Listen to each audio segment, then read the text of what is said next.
السلام عليكم ورحمة الله وبركاته. من هنا ومن راس الجبل هذا وقدام الشبكة هذه قدام من أيمن أعلى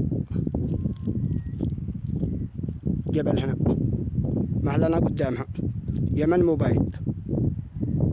من أول كانت الباقات يعني لها سعر، وقد كانت من أول الجيجا بربع ساعة نص ساعة وانتهى. افتح اليوتيوب ولا الفيسبوك وربع ساعة ونص ساعة وانتهى الواحد الجيجا ب3000 ريال 6 جيجا.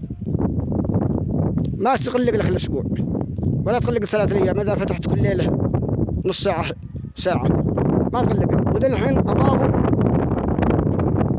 الباقات زيادة الطين بلة، زادوا السعر وقلت بركتها. موبايل احنا قلنا موبايل تمام، والموبايل أتعب شبكة عاد أخس من سبستر وأخس من الشبكات الثانية.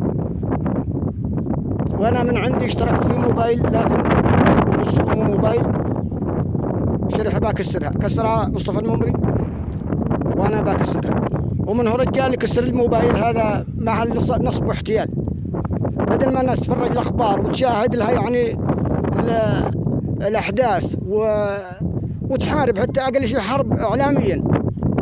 ضافوا عليه ضريبة وضافوا عليه مبلغ زيادة علشان لا تطلع لك كلمة ولا يتكلم ولا ينشر منشور. يكره موبايل ويكره هذا، يعني موبايل من هنا لا عند الله. على اعتقد أنها من ضمن العملاء الجماعة هذه مسكوا أنصار الله. هذا تبغى ترفع أسعار في اليمن من شاء الله عاد حد يقدر ياخذ باقة. وتحياتي للجميع. موبايل برع موبايل بطلوا موبايل برع ما تصلح شيء. تحياتي.